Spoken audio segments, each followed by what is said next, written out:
Buenos días, bienvenidos a este Foro Gaceta de la Agricultura, un foro que hemos titulado El Plan Estratégico de la Nueva PAC y el Campo de Salamanca.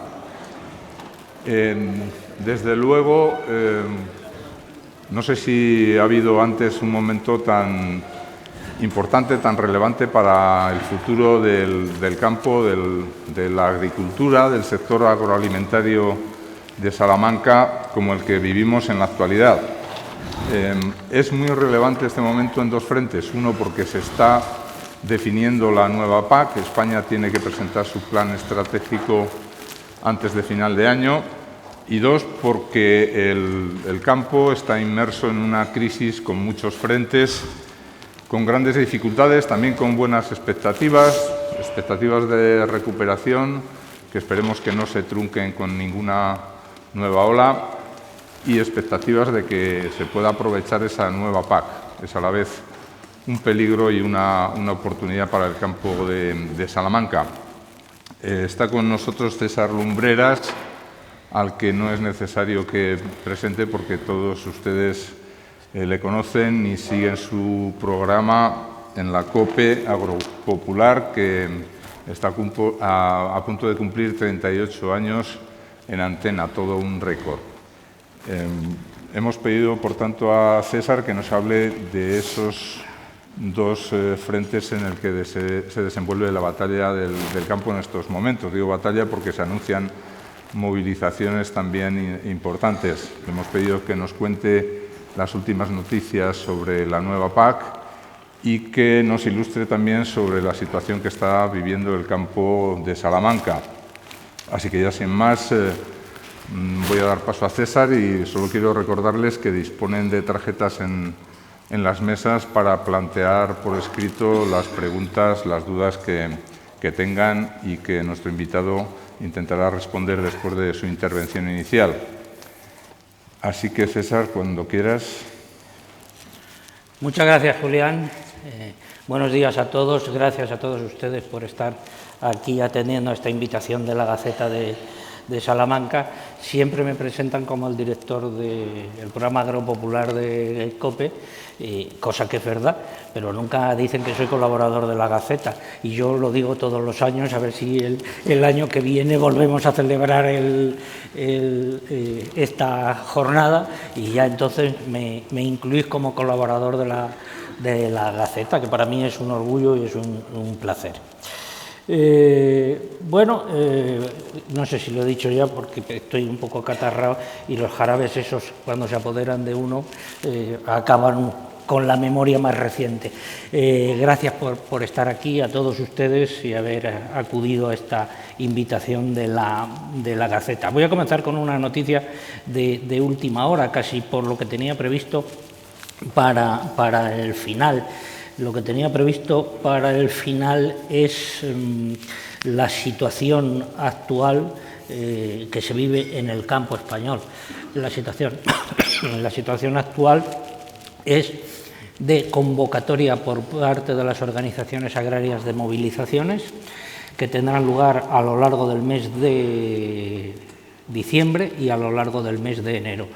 ¿Por qué? Bueno, porque se está viviendo una situación que es mucho más grave, mucho más complicada que la que se vivió a principios de 2020, cuando hubo la oleada de movilizaciones más importantes que ha existido o que se ha dado en el campo español a lo largo de este siglo.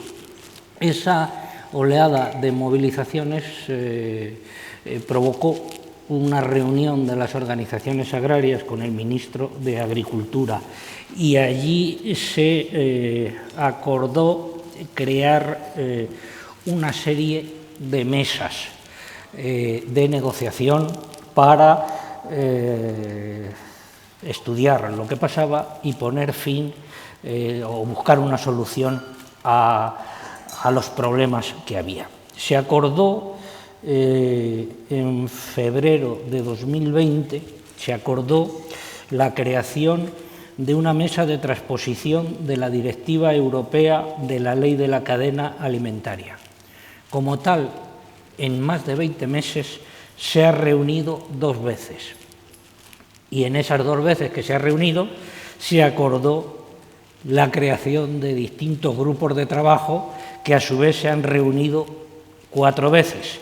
El balance, a la vista está, la situación se ha agravado, entonces había problemas de precios. La reivindicación más importante fue la de los precios justos. Desde entonces aquí ha habido un incremento brutal de los costes de producción. La mayor parte de las explotaciones, los que se dediquen a la actividad agraria, lo saben mejor que yo, se encuentran en estos momentos en pérdidas por debajo de los umbrales de rentabilidad. Con lo cual, el balance de estos más de 20 meses en la búsqueda de precios más justos no puede ser más negativo. Se acordó por parte del ministro la creación de una mesa de los seguros agrarios. Se ha reunido 2 veces en 20 meses. Allí se pactó que se iba a fijar un calendario con las fechas y temas a tratar. No se ha vuelto a saber absolutamente nada del asunto. Se acordó, ojo a esta, una mesa de fiscalidad, energía y empleo. En 20 meses no se ha llegado a reunir ni una sola vez. Repito, ni una sola vez. Y no me dirán ustedes que uno de los problemas más importantes que hay ahora mismo es justamente los precios de la energía. Pues repito, desde el 25 de febrero del año pasado no se ha reunido ni una sola vez. Y se acordó la creación de una mesa sobre acuerdos comerciales que se ha reunido. Era un asunto puntual porque entonces estaba muy de actualidad el problema de los aranceles que aplicaba Estados Unidos a distintos productos agroalimentarios europeos, incluidos españoles. Entonces, se creó esta mesa, se ha reunido 2 veces hace ya mucho tiempo y con más gente, no solo con las organizaciones agrarias, sino la Federación de Industrias de Alimentación y Bebidas, organizaciones sectoriales. Este es el balance del proceso de concertación y de negociación que puso en marcha el ministro de Agricultura a raíz de las movilizaciones que tuvieron lugar en los primeros meses del año 2020. Desde mi punto de vista, el balance no puede ser más pobre y más negativo, lo que me llevó a preguntarme si se puede fiar uno de Planas a la vista de lo anterior. ¿Y por qué me hago esta pregunta? Pues me hago esta pregunta por lo siguiente, y es la noticia de última hora con la que voy a comenzar. Esta misma mañana, hace 2 horas, el señor ministro de Agricultura ha tenido a bien convocar a las organizaciones agrarias, a la vista de los problemas que hay, a una reunión el próximo lunes. Hace 20 días, las organizaciones agrarias se dirigieron al ministro por separado, diciéndole que había una serie de problemas muy graves y que querían una reunión con carácter urgente. Silencio y callada por respuesta. Hace 10 días, las organizaciones agrarias, las 3 organizaciones agrarias que están reconocidas a nivel nacional, ASAJA, COAG y UPA, se dirigieron de forma conjunta al ministro de Agricultura pidiéndole, esto ha sucedido hace 10 días, pidiéndole una reunión con carácter no urgente, sino urgentísimo. No ha habido respuesta hasta esta misma mañana y hoy ha dicho que les va a convocar, no esta semana, a pesar de la urgencia de los asuntos, sino el lunes de la semana que viene. Más vale tarde que nunca, pero vuelvo a plantear la pregunta. ¿Va a servir esta reunión para algo? Que, ojo, siempre es bueno que se celebren, pero ¿va a servir esta reunión para algo? ¿O va a seguir toreando el ministro de Agricultura a las organizaciones agrarias como las lleva toreando desde hace bastantes meses? Y me remito a lo que decía antes. Han visto ustedes el balance de los compromisos que adquirió el ministro a principios del año pasado y el resultado que se ha producido a lo largo de estos meses. Nos encontramos con que las organizaciones han convocado movilizaciones ante, fundamentalmente, el grave problema de los costes de producción que desde el año pasado hasta aquí se ha agravado. Dicen, con las cifras de las organizaciones, que la electricidad ha subido el 270%, el gasóleo el 73%. Estamos comparando las cifras de principios de noviembre de este año con las cifras de principios de noviembre del año anterior.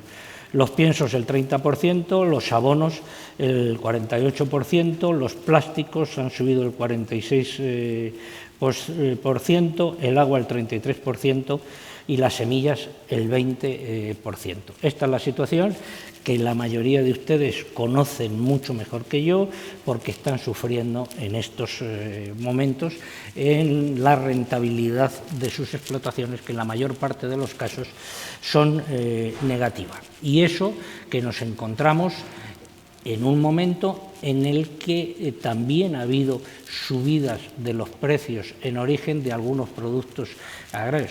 Está el caso de los cereales, con la cebada, que ha superado en algunas lonjas, en las variedades más apreciadas, las 50 pesetas por kilo, que esto era algo que si nos lo llegan a decir hace un par de meses, bueno, quizás hace un par de meses sí lo hubiésemos contemplado, pero hace 6 meses pues nos hubiésemos echado las manos a la cabeza. Los precios de los corderos también están en niveles muy elevados, el vacuno en líneas generales también ha ido subiendo y el porcino ibérico 3/4 de lo mismo. Pero como la subida de los costes está siendo tan brutal, pues la mayor parte de las explotaciones creo que se encuentran hoy, por lo que me cuentan agricultores y ganaderos con los que hablo, se encuentran en niveles, en rentabilidad negativa, es decir, en pérdidas. Y ya que estoy con esto último, la gran pregunta, ¿hasta cuándo va a continuar este problema de los costes de producción disparados? Resulta muy difícil hacer de adivino, pero hay un dato clave. Hace pocos días, hablando con la directora de Política Energética de la Comisión Europea, que está en una atalaya privilegiada para ver lo que sucede en el sector energético, me decía que hasta mayo-junio, que era la fecha, el plazo en el que se atrevía a hacer pronósticos, que hasta mayo-junio los precios del gas natural, con todo lo que esto supone, van a seguir por las nubes, que ella no contemplaba problemas de abastecimiento ni de apagón, pero sí problemas de precios del gas. Dada la dependencia que tenemos en España del gas, vamos a seguir hablando, por lo tanto, de precios de la energía eléctrica elevados. El petróleo, vamos a ver qué es lo que sucede con él, pero no se descartan bajadas significativas a corto plazo. Y del gas sale, el gas natural supone el coste más importante en la fabricación de los fertilizantes nitrogenados, con lo cual, si el gas va a seguir por las nubes, el coste de los fertilizantes nitrogenados también va a continuar por las nubes. Con lo cual tenemos un horizonte de precios a medio plazo de subida de los costes de producción y de costes de producción muy elevados. En este contexto es en el que se va a producir esa reunión del ministro de Agricultura con las organizaciones agrarias, con el precedente de lo que sucedió en el mes de febrero del año pasado y de lo que ha sucedido después, que ha sido más bien poco. Y la gran pregunta que hacía, ¿es de fiar los resultados que se alcancen o debemos tener muy en cuenta los resultados que se alcancen en esa reunión, si es que se llega a alcanzar alguno para solucionar los problemas que tiene en estos momentos de incremento de costes el sector agrario español? Pues yo la verdad, visto los precedentes, permítanme que tenga mis dudas. Eso, yo pensaba acabar con esto, pero a la vista de esa noticia de última hora, de la convocatoria de la reunión del ministro para el próximo lunes, he cambiado el orden para que ustedes tengan esa información ahí. Ese es el problema más importante, el de la subida de costes, que hay, el de la falta de rentabilidad, que hay, el más importante y el más urgente que hay a corto plazo en el sector agrario español, y no solo en el sector agrario español, sino también en el sector agrario europeo.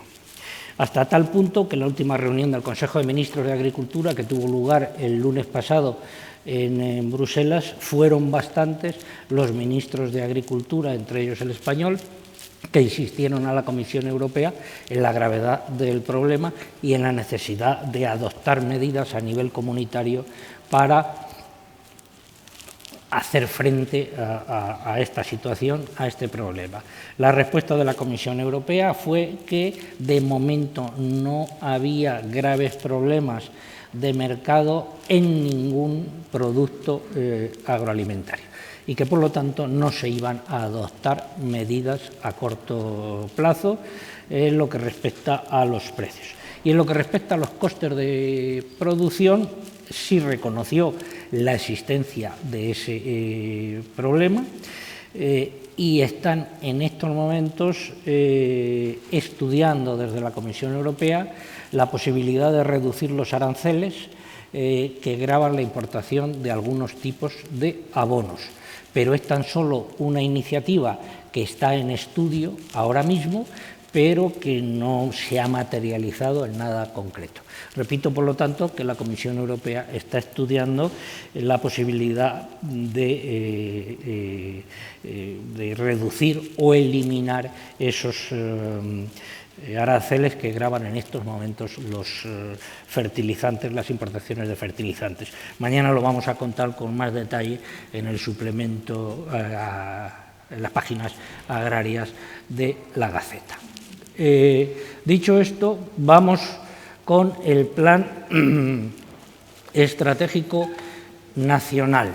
Ya saben ustedes que con la reforma, con la nueva política agraria común, se dejó libertad a los Estados miembros para que, una vez fijados a nivel comunitario una serie de objetivos de obligado cumplimiento, sean los Estados miembros los que decidan qué medidas ponen en marcha, dentro de un catálogo mucho más amplio, qué medidas ponen en marcha para conseguir esos objetivos.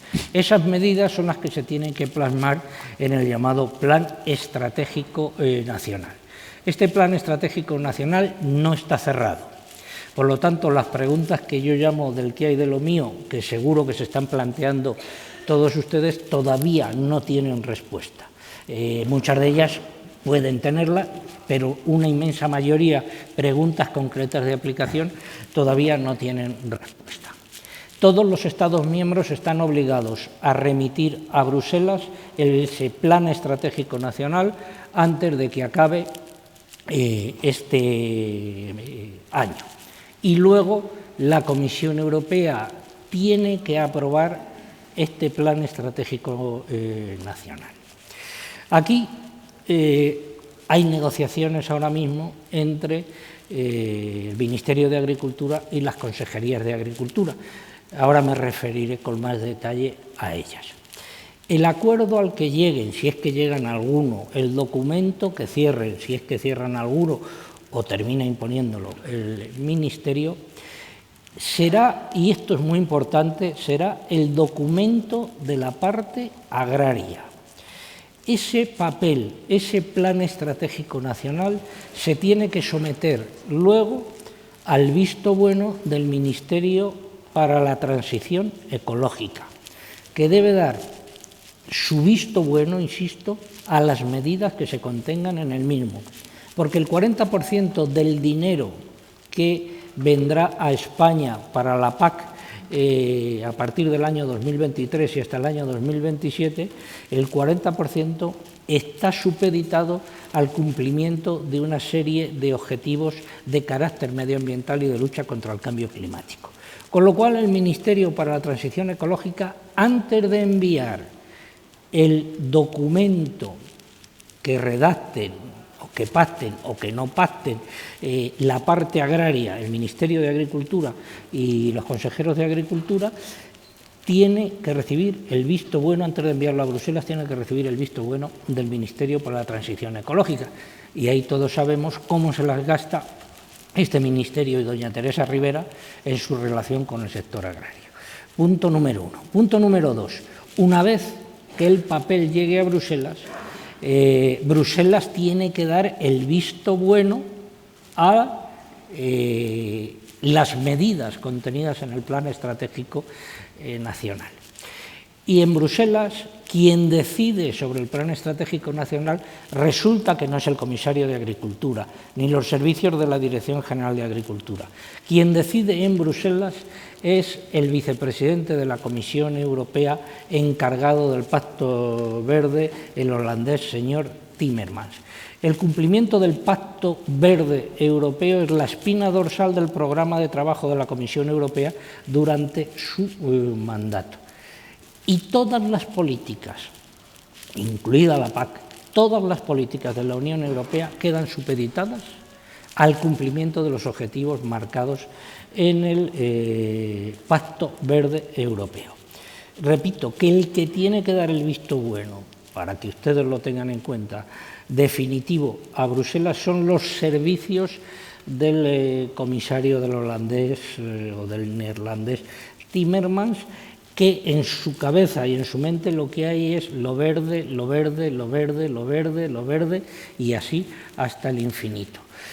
Con lo cual, conclusión, ojo, porque lo que mande Planas tiene que recibir el visto bueno de Rivera y tiene que recibir el visto bueno de Timmermans. Es decir, que lo que diga Planas y los consejeros de Agricultura, si llegan a algún pacto, no es lo definitivo, ni muchísimo menos. Que no se nos olvide todo eso. Por lo tanto, algunas de las cosas que voy a contar a continuación puede que salgan adelante o puede que no salgan adelante. Puede que salgan adelante desde el punto de vista de la parte agraria, pero puede que se la echen para atrás los responsables de transición ecológica o los responsables de la Comisión Europea. Y ahora entramos en el proceso de negociación del Plan Estratégico Nacional. Decía antes que, en mi opinión, el ministro está toreando a las organizaciones agrarias. En lo que respecta a los consejeros de Agricultura, no es que los haya toreado, los ha toreado, los ha rematado, ha cortado las dos orejas y el rabo, y además los consejeros de Agricultura se han dejado. Y lo voy a explicar con una serie de ejemplos. Primera reunión, voy a comenzar con una comparación.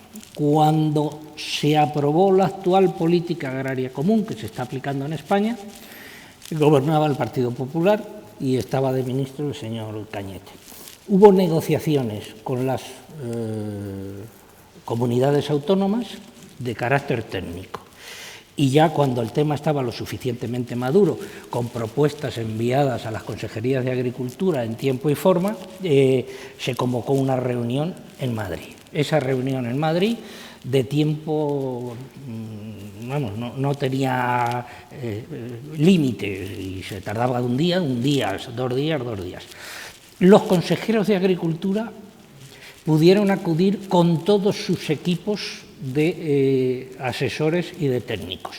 En el Ministerio de Agricultura se habilitó, además de la sala grande donde estaban reunidos los consejeros y los ministros, se habilitó una sala para cada uno de los consejeros o consejeras, donde podían estar reunidos con su equipo, consultando el desarrollo de las negociaciones y asesorándose. Y se llegó a un acuerdo, en día y medio, se llegó a un acuerdo que solo contó con el voto en contra de Asturias. Repito, prácticamente se aprobó la actual PAC por unanimidad, solo con el voto en contra de Asturias. Eso es lo que sucedió en la anterior negociación. Proceso formal de negociación actual. Hubo una primera reunión el 14 de julio en el Ministerio de Agricultura, a la que solo pudieron asistir los consejeros de Agricultura. Solo consejeros de Agricultura, nadie más.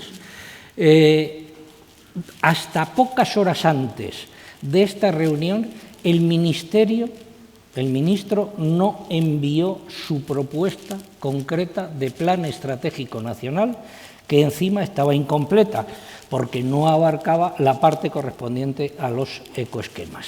Repito, reunión 14 de julio, cuidado que han tenido tiempo para enviar el plan estratégico, su propuesta del Plan Estratégico Nacional.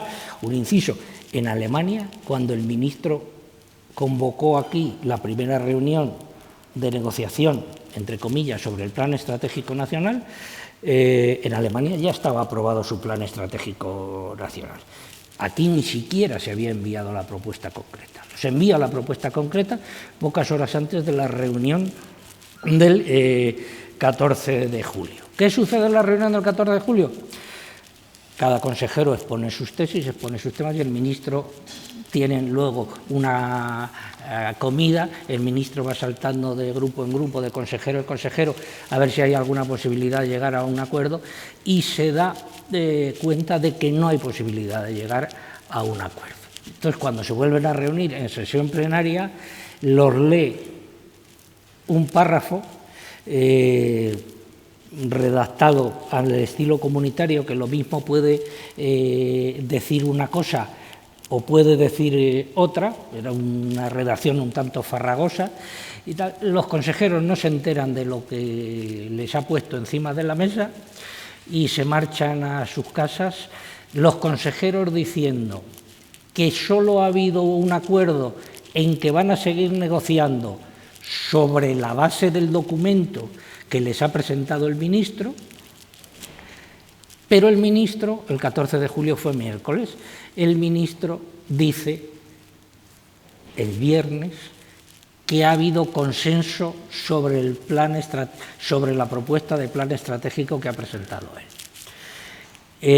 El lunes en Bruselas comienza a hablar de acuerdo y el martes presenta un texto al Gobierno, un documento formal al Consejo de Ministros español, en el que dice textualmente que se ha llegado a un acuerdo sobre aspectos claves de la reforma, como la definición de las personas beneficiarias de las ayudas directas de la PAC, agricultor activo, la ayuda directa más importante desde el punto de vista presupuestario, la ayuda básica a la renta, elementos redistributivos de las rentas, pagos redistributivos, reducción progresiva y limitación del pago de ayuda básica a la renta, las ayudas asociadas a la producción, los programas sectoriales, las ayudas al desarrollo rural y la gobernanza, entre otros aspectos.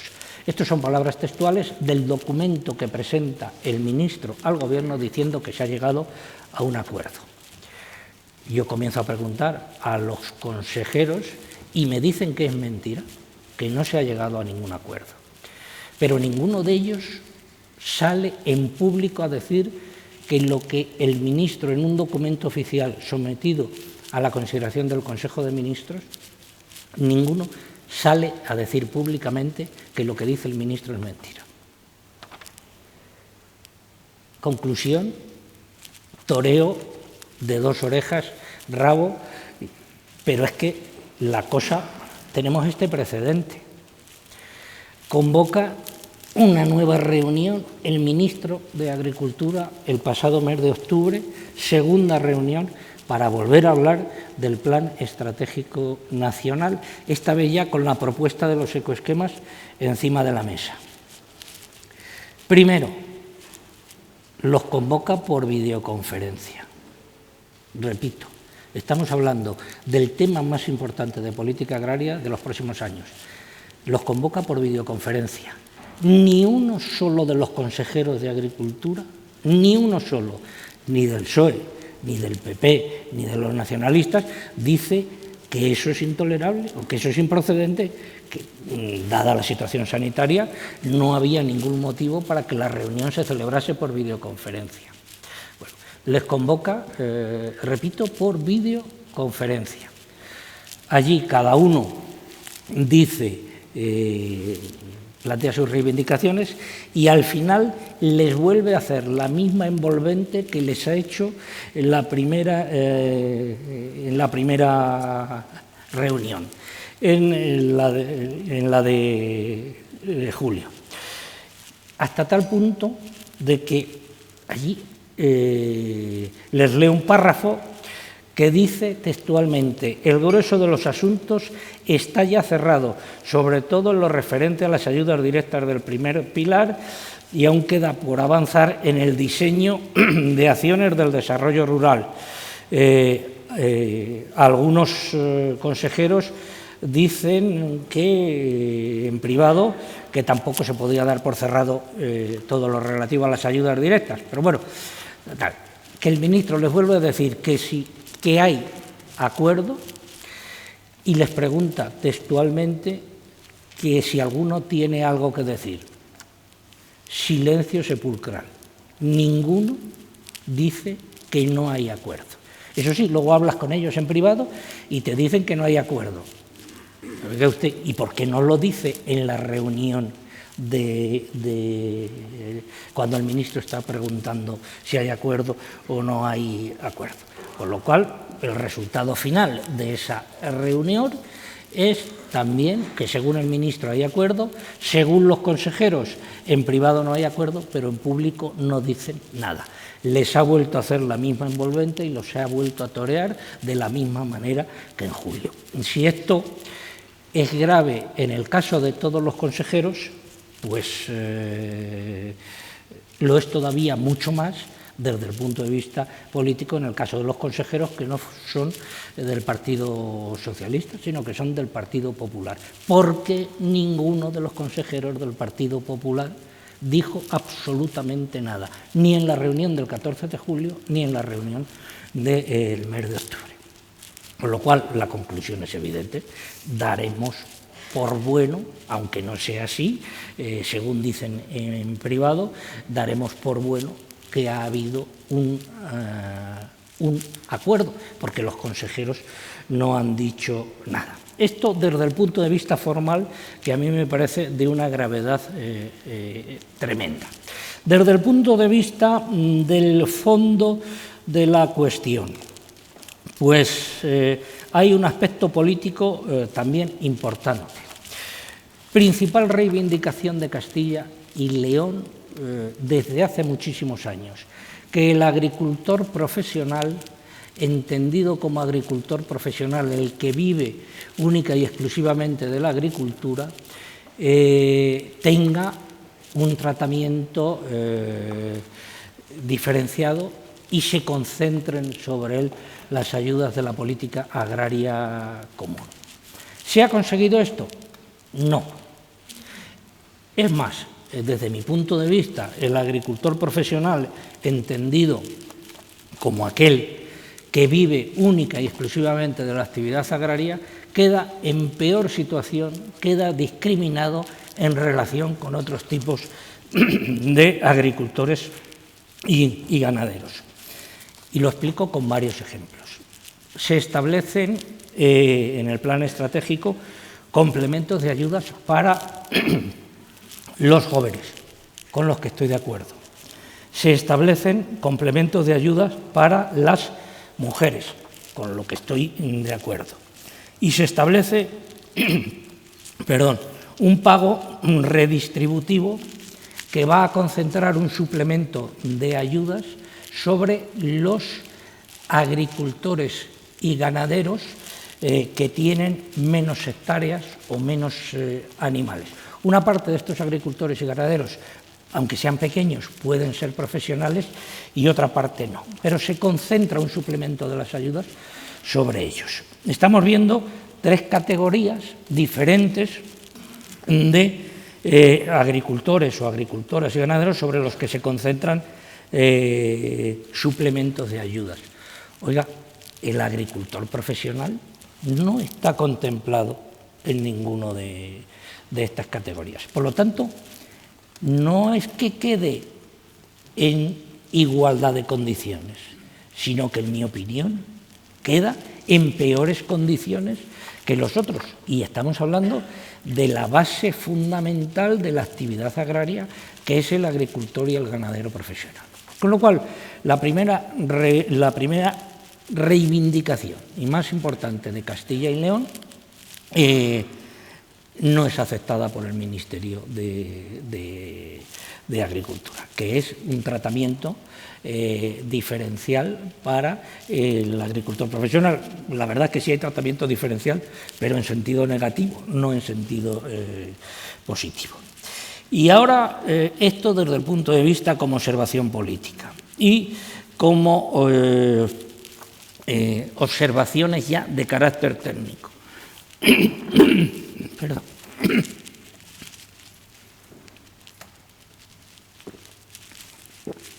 Todos los agricultores y ganaderos, todos los consejeros de Agricultura han ido a esta negociación con un objetivo fundamental, que es que se mantenga la misma cantidad de dinero que reciben en sus explotaciones que ahora mismo. Bueno, sabemos ya la cantidad... Me van a disculpar, pero el catarro...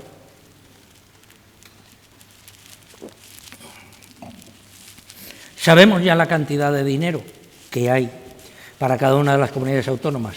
No. Está pendiente de que se cierre finalmente todo. Por lo tanto, mientras no tengamos ese cierre definitivo del plan o semidefinitivo del Plan Estratégico Nacional, es decir, de la parte agraria, no podemos saber si a Castilla y León ni al resto de las comunidades autónomas va a continuar llegando la misma cantidad de dinero que llegaba hasta ahora. Por lo tanto, hasta que no se cierre este capítulo, no podemos hacer una valoración definitiva de si Castilla y León y el resto de las comunidades autónomas han conseguido sus objetivos o no han conseguido sus objetivos en términos financieros. No sabemos si va a continuar llegando la misma cantidad de dinero, más o menos. También es verdad que, según me cuentan mis fuentes en el Ministerio, en otras comunidades, en Castilla y León, la cosa no pinta mal desde el punto de vista económico para Castilla y León. Pero mientras esto no esté cerrado, no lo podemos dar por hecho, ni sabremos la cantidad exacta. Plan Estratégico Nacional. Habrá 20 regiones productivas. Este es el esqueleto fundamental. Se mantendrán los derechos históricos, la ayuda básica se concederá a partir del año 2023 sobre la base de los derechos individuales que estén asignados a cada beneficiario al finalizar la campaña de 2022, es decir, la del año que viene. Habrá una convergencia de las ayudas en 5 etapas a partir del año 2022 y en 2026 los derechos, es la convergencia interna que se llama, alcanzarán el 85% del valor medio de la región de que se trate. Se mantienen, por lo tanto, los derechos históricos. Habrá que seguir con mucho detalle las normas de condicionalidad que se establezcan. ¿Qué es esto? ¿Qué es esto de las normas de condicionalidad? Pues son a lo que me refería antes de ese tipo de exigencias de carácter medioambiental que será necesario cumplir para recibir las ayudas. Habrá un pago redistributivo, como he dicho anteriormente, que se concentrará sobre las primeras hectáreas. Habrá complementos de ayudas para los jóvenes y también para las mujeres.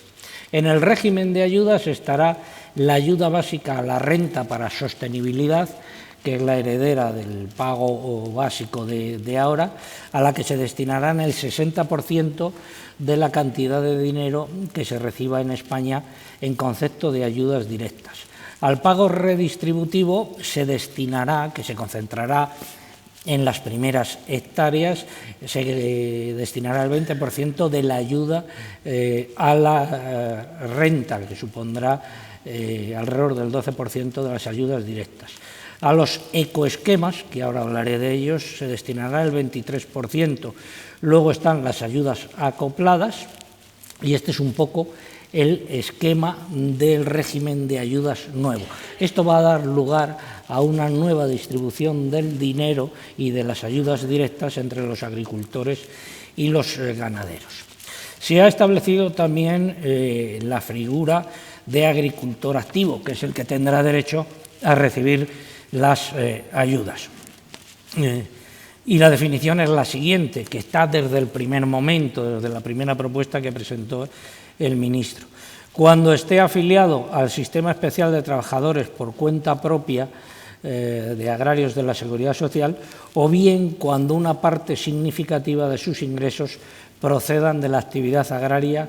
Con este fin se considerará que una parte significativa de sus ingresos proceden de la actividad agraria, cuando, leo textualmente la definición del Ministerio, cuando al menos el 25% de sus ingresos totales procedan de dicha actividad agraria. Estos serán a los que se consideren agricultores y ganaderos activos y que tendrán derecho a recibir las ayudas de la PAC. Pero hay otro elemento más. Para tener en cuenta la agricultura a tiempo parcial, que es muy importante en bastantes regiones como Andalucía, Valencia, etcétera, los beneficiarios que reciban un importe anual en concepto de ayudas directas igual o inferior a 5.000 euros también se considerarán agricultores activos. Esta es la definición que se ha establecido de agricultor activo. Habrá una reducción progresiva de las ayudas para todos aquellos que perciban, todas aquellas explotaciones que perciban más de 60.000 euros. Va en distintos tramos. El importe queda limitado, el importe máximo que se puede recibir en una explotación, a 100.000 euros. Lo que pasa es que ahí se establecen una serie de compensaciones por el trabajo, el número de trabajadores que se tengan, etcétera, y esos baremos hacen que pueda elevarse esa cantidad de 100.000 euros. En cualquier caso, el importe máximo de ayudas que se puedan recibir en una explotación no podrá superar los 200.000 euros. Sigue activa la Reserva Nacional como hasta ahora, y Planas había hecho una serie de promesas en distintas regiones de que se iban a incorporar al régimen de ayuda a los productores de frutas y hortalizas, que ahora en su mayor parte no están. También dijo lo mismo en el sector del viñedo. En fin, fue prometiendo allá por donde iba a todo el mundo que iba a tener derechos de ayuda. Bueno, pues eso al final no se ha plasmado en la realidad, y los agricultores de esos sectores nuevos tendrán que pedir ayudas vía la Reserva Nacional. Y luego están las ayudas asociadas o las ayudas acopladas, que son importantes aquí en la provincia de Salamanca. Esta es una de las cuestiones que más preocupaban aquí. Se establece una ayuda asociada a los ganaderos de vacuno en extensivo y para los ganaderos que engordan sus propios terneros en la explotación. En total son 199 millones de euros los que se destinan a este tipo de ayudas, que es importante para aquí, para la provincia de Salamanca. Y al ovino, pues se sigue habiendo la prima al ovino y al caprino con 200 millones de euros al año. Y luego está el otro elemento fundamental, que es el de los ecoesquemas. Es un instrumento nuevo y es clave en la nueva política agraria común. En el caso de España se va a distribuir mediante este instrumento, los ecoesquemas, más de 1.100 millones de euros al año. Es una parte muy importante. Hay 7 prácticas. Los ecoesquemas son prácticas que son voluntarias para el agricultor y para el ganadero. Pero claro, si tú no te apuntas a una de esas prácticas que hay que hacer, no recibes el dinero correspondiente a esa ayuda, con lo cual automáticamente pasas a recibir menos cantidad del dinero de las que estás recibiendo en este periodo. Entonces, hay 7 prácticas que son 2 de pastos, y una de ellas tiene mucho interés para la provincia de Salamanca, 2 para tierras arables, 2 para cultivos leñosos y una práctica comodín de tierras arables y cultivos leñosos en distintas zonas. Estas prácticas se encuadran en lo que es agroecología y protección del suelo o como efecto sumidero de carbono, de lucha contra el cambio climático. Para Castilla y León, la más importante, y en concreto para Salamanca, es la práctica número 1, la de pastoreo, y para las tierras arables, la práctica de rotación o siembra directa, que esto tiene una relación importante para el cultivo de maíz. No está cerrado todavía lo de los ecoesquemas, no está cerrado. No puedo entrar en más detalle porque yo creo que es mucho mejor esperar a que acabe todo el proceso y a que en las próximas semanas, porque tiene que ser ya, el Ministerio de Agricultura, que ha dicho que lo va a hacer, someta a información pública el texto del documento sobre el Plan Estratégico Nacional. ¿Cuál es la clave para Castilla y León en lo que queda pendiente de negociar los ecoesquemas? Pues uno, que no se limite el importe por el tamaño de la explotación y también conseguir cobrar por todas las hectáreas que tenga la explotación. Y lo explico con un ejemplo. Si uno tiene una explotación de 100 hectáreas de cultivo y hace rotación o hace siembra directa, solamente en el 40% que la ayuda se conceda a las 100 hectáreas y no solo a las 40 o 50 hectáreas en las que se va a rotar o se haga siembra directa.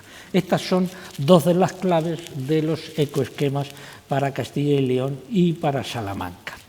Y para Salamanca, de los ecoesquemas, pues cosas importantes de los ecoesquemas o del Plan Estratégico Nacional, pues que positivas, que se mantiene la región de pastos y las ayudas acopladas a la vaca nodriza sin degresividad, si no hay cambios de última hora. Y luego está por ver cómo quedan las inversiones y las ayudas para la modernización de regadíos. Esto es lo más importante del esquema central, sin entrar en muchos detalles, del Plan Estratégico Nacional que se ha preparado y que, repito, tiene que someterse a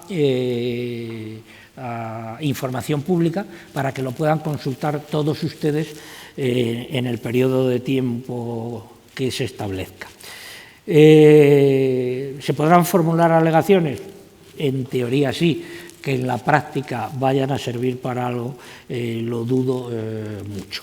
Y luego vuelvo a insistir en que este es el documento que se someta a información pública, es el documento, insisto mucho en esto, porque no se le presta la atención que en mi opinión se debe.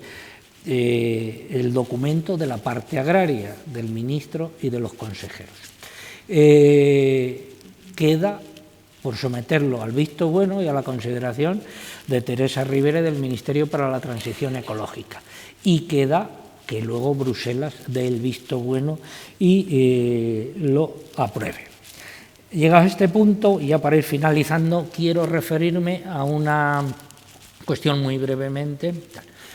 A lo largo de, en un momento determinado, fue inmediatamente antes de la reunión de la conferencia sectorial de los consejeros de Agricultura en octubre, el ministro empezó a decir que si no había plan, los agricultores no cobrarían a partir del año 2023 las ayudas.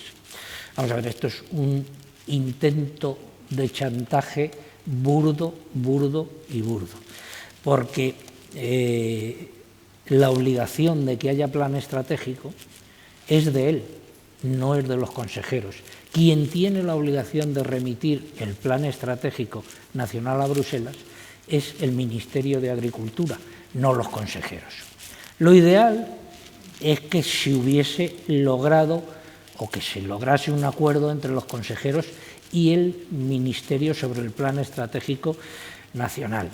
Pero al final el ministro se va a escapar por la tangente, va a remitir a Bruselas el documento que sea en cuestión, los consejeros van a permanecer callados, pero el ministro no se va a atrever a someter a votación en la reunión próxima de la conferencia sectorial ese plan estratégico, porque se podría encontrar con que muchos consejeros, ya que no se han atendido sus reivindicaciones, le votasen en contra. Y para evitar ese riesgo, él enviará el documento a Bruselas, que será el documento de Planas.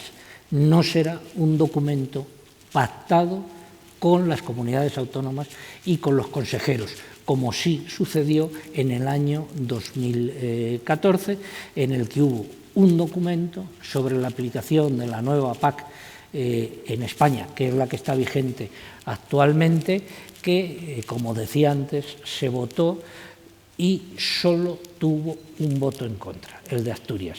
El resto de los consejeros votaron a favor. Esto, o mucho me equivoco, no sucederá en esta ocasión. Y lo que irá a Bruselas será el documento Planas, para bien o para mal, pero no será un documento consensuado con las comunidades autónomas, aunque los consejeros se quedarán callados. Muchas gracias.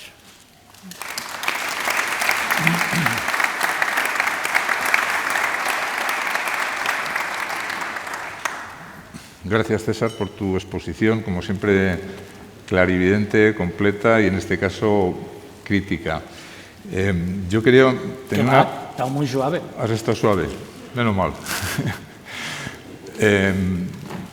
Quería referirme, en primer lugar, a la reunión del lunes, en la que yo no sé qué perspectivas, por los contactos que tú tienes con las organizaciones agrarias, hay de que Planas les pegue un pase también a las organizaciones agrarias y desconvoquen las movilizaciones a raíz de esta reunión, porque entiendo que hay un interés muy claro del Ministerio por convocar la reunión para frenar las protestas que se avecinan.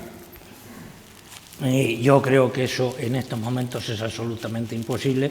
El ministro tendría que llegar ahí con un plan de actuación concreta. Este ministro no se ha caracterizado nunca, a lo largo de los puestos que ha ocupado en su larga carrera política, que no técnica, no se ha caracterizado nunca por coger el toro por los cuernos, y ahora con lo del Plan Estratégico Nacional es porque le ha pillado los plazos y no le ha quedado más remedio, pero siempre su actitud ha sido la de ponerse de perfil y dejar que el tiempo arreglase las cosas, o bien porque las arreglaba o bien porque él ya no estaba en el puesto que ocupaba. Entonces se pone generalmente de perfil. ¿Va a llegar el ministro a la reunión con un plan de medidas concretos? Yo creo que no. Va a llegar, va a decir, decidme lo que queréis, que lo voy a estudiar y ya nos volveremos a ver. Las organizaciones agrarias en estos momentos, si no hay un paquete de medidas concretas que atiendan sus reivindicaciones, no creo que vayan a desconvocar las movilizaciones que se han producido. Pero tampoco coincido contigo en el artículo que publicabas ayer de que yo no veo que las movilizaciones de los distintos sectores vayan a suponer un problema muy grave para el Gobierno, digo con carácter general, no solo en lo agrario, sino que el Gobierno y el Ministerio de Agricultura, en la parte que nos ocupa, va a ir trampeando, en el mejor sentido de la palabra, a ver de qué forma puede ir avanzando en el tiempo. Yo no veo ni al ministro presentando un plan, ni a las organizaciones desconvocando las movilizaciones en esa reunión, a raíz de esa reunión del lunes. Lo que pasa es que al ministro estamos ante una situación gravísima y lo que era inconcebible es que no hubiese convocado todavía a las organizaciones después de peticiones que han formulado en los últimos 20 días. Sí, otra también relacionada con esa versión poco crítica que según tú has expuesto, pero yo creo que a todos nos sobrevuela una pregunta y es ¿qué les da el ministro a los consejeros para que acepten este trágala o si hay una explicación racional para que consejeros, sobre todo del Partido Popular, no hayan salido desmintiendo ese acuerdo y poniendo sobre la mesa sus reivindicaciones, que sería lo lógico? Pues habría que preguntárselo a ellos. Yo creo que ya he llegado a pensar que debe haber un pacto entre ellos y decir, bueno, no nos vamos a tocar mucho las narices entre nosotros, vamos a pasar esta cuaresma que tenemos aquí de la mejor manera posible, de tal manera que no salgamos muy tocados ninguno, y se ha salgado, porque si no, no lo entiendo. Es decir, a mí me han estado diciendo consejeros en privado, y lo tengo además por WhatsApp, lo que pasa es que no voy a hacer uso de ellos, consejeros del Partido Popular y consejeros del Socialistas, que lo que estaba diciendo el ministro era mentira a raíz de la primera reunión y de la segunda. Y yo les he preguntado, ¿y por qué no salís diciéndolo públicamente? Silencio por respuesta. No tengo respuesta. Habría que reunir aquí a los consejeros y someterles a un tercer grado.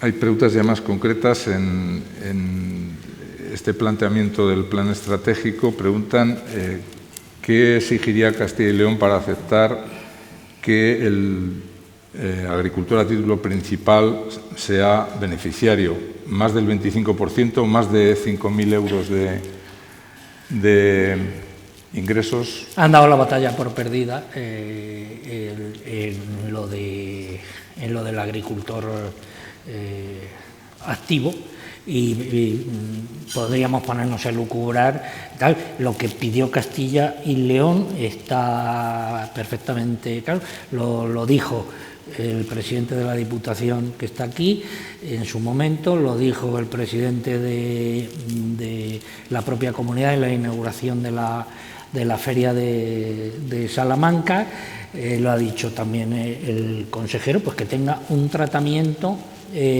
por lo menos no discriminatorio en relación con los otros colectivos a los que he citado antes. Pero el ministro de Agricultura no se fue a decir esto del agricultor a título del agricultor activo, no se fue a decirlo a Cataluña o no se fue a decirlo a Andalucía, vino y lo dijo aquí. Inauguración de la Feria de Salamanca, dijo que esto era lo que había, pero es que lo había dicho el día anterior en un acto en una fábrica en la provincia de Segovia. Dijo lo mismo los 2 días seguidos, el jueves y el viernes de la inauguración, y lo dijo aquí, no se fue a decirlo a otro lado. Que la reacción de las autoridades de aquí podía haber sido más fuerte, pues también es verdad, fue la que fue. Pero es que el ministro no se fue a decirlo a ninguna otra región, vino a decir aquí que o tragaban o tragaban. Preguntan cómo es posible que la dehesa no esté contemplada dentro de los ecoesquemas. Vamos a ver cómo queda eso, no dentro de la región de pastos. Otra cosa es que se haga que se cite textualmente a la dehesa con ese nombre. Yo quiero ver cómo queda ese tema dentro del... ¿Pero en qué capítulo podría estar incluido? En el de los pastos, en uno de los ecoesquemas, que es el de pastos. Otra cosa es que se cite o no se cite con el nombre de dehesa. Preguntan también cómo ve el futuro del cultivo del maíz en nuestra comunidad con las nuevas fórmulas de la PAC. ¿Cuál es su opinión personal, independientemente de que no haya nada decidido? Aquí lo decisivo será si entra dentro de las rotaciones como el resto de los cultivos o se hace una excepción. Vamos a ver, lo que está ahora mismo en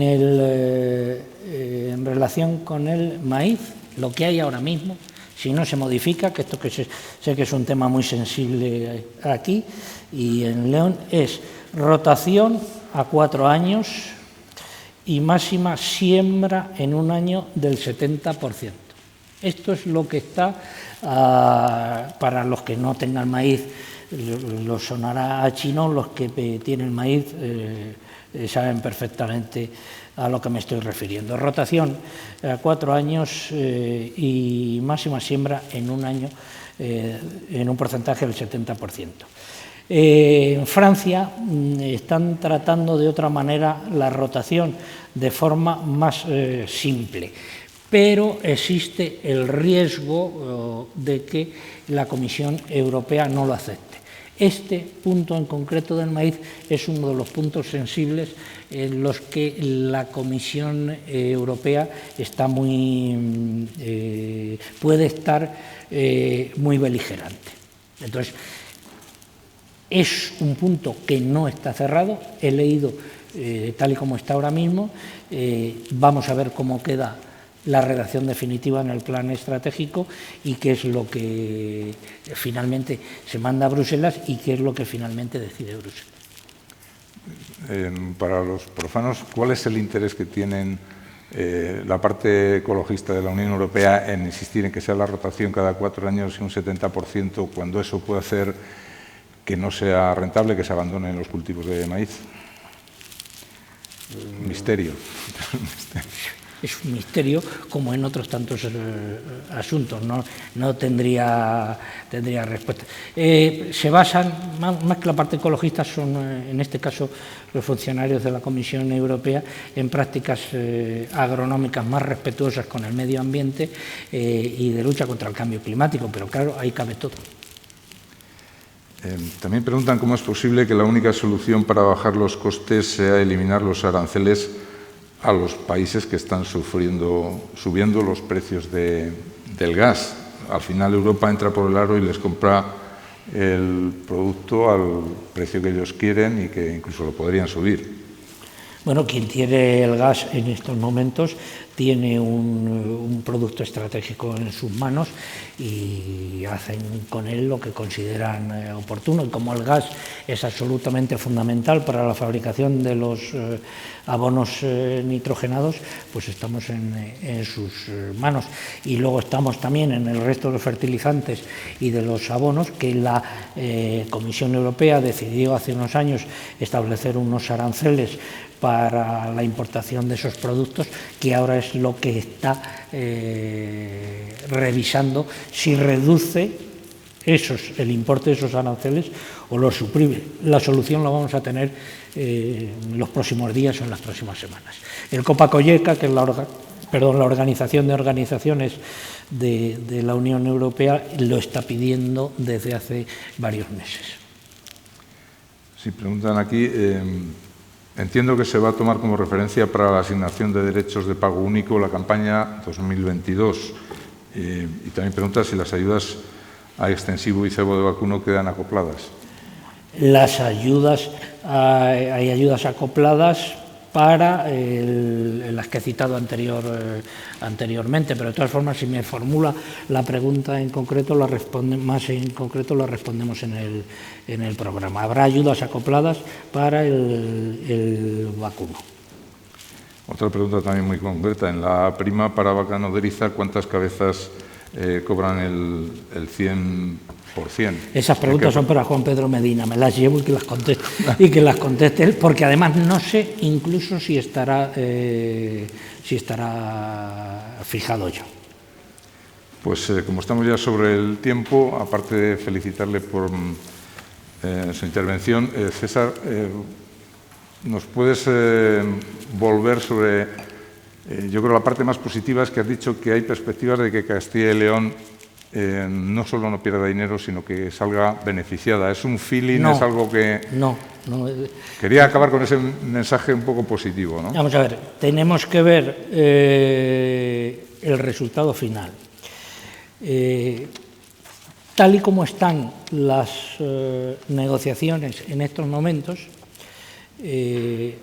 cada comunidad autónoma tiene hechos sus cálculos de por dónde podrían quedar la cantidad de dinero que se reciba en cada una de ellas. A mí me llegan informaciones desde distintas comunidades autónomas, también desde el Ministerio, sobre los cálculos que tienen para sí mismas y los cálculos que tienen para las demás. Entonces, en lo que respecta a Castilla y León, dependiendo de cómo se cierre fundamentalmente el asunto de los ecoesquemas, todo apunta a que no habría mucha pérdida o se empataría en la cantidad de dinero que terminaría llegando aquí. Eso, en este contexto en el que globalmente hay algo menos de dinero para toda España en el periodo, en el que otra serie de comunidades autónomas piden que vaya más dinero para ellos, se podría considerar desde ese punto de vista un éxito. Pero para eso hace falta ver el acuerdo definitivo, ver la cantidad de dinero que va a llegar aquí y si va a ser un poco menos o prácticamente lo mismo que ahora. Aquí quien va a pagar el pato de forma clara va a ser Andalucía, que es la que más dinero recibe de las ayudas directas, la segunda que más recibe es Castilla y León, y Andalucía puede perder 250 millones de euros, que es una cifra significativa importante. Pero estamos hablando, insisto, esto por favor que se tome con todas las cautelas del mundo, porque estamos hablando de aproximaciones. El plan no está cerrado ni siquiera por la parte agraria y luego, ojo, que nos pueden modificar el plan en la parte no agraria, de que haya rotación en el maíz o no haya rotación en el maíz, o se decida en un sentido o en otro, nos puede modificar la cifra que podría venir a Castilla y León. Pero a bote pronto, para Castilla y León, en el dinero parece que no pinta mal, y desde el punto de vista de la principal reivindicación política que ha existido siempre aquí, que es la del agricultor profesional, entendiendo como tal el que vive exclusivamente de la agricultura, ahí sí, patinazo absoluto. Un último consejo, podemos dar un consejo a los agricultores y ganaderos de Salamanca de que ante la nueva PAC tienen que aplicarse a un ecoesquema, tienen que estudiar en cuál trabajar obligatoriamente. Sí, porque es que si no van a perder una cantidad de dinero en relación con lo que perciben actualmente, con lo cual tendrán que acogerse a los ecoesquemas, porque si no perderán en dinero. Es, repito, a través de los ecoesquemas de 5.000 millones de euros, por los ecoesquemas se van a repartir algo más de 1.100 millones cada año. Con lo cual hay que ponerse a ello. Pero para eso hace falta que se despejen todas las dudas, evidentemente. Pues muchas gracias, César. Un aplauso, yo creo que merece.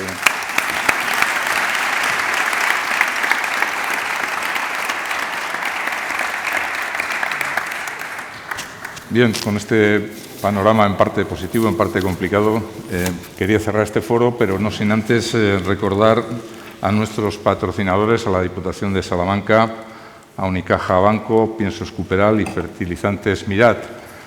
A todos ustedes desearles un buen día y emplazarles para nuevos foros que seguro que tendrán interés, no sé si tanto como este, pero intentaremos mantener el nivel en los próximos. Muy buen día a todos.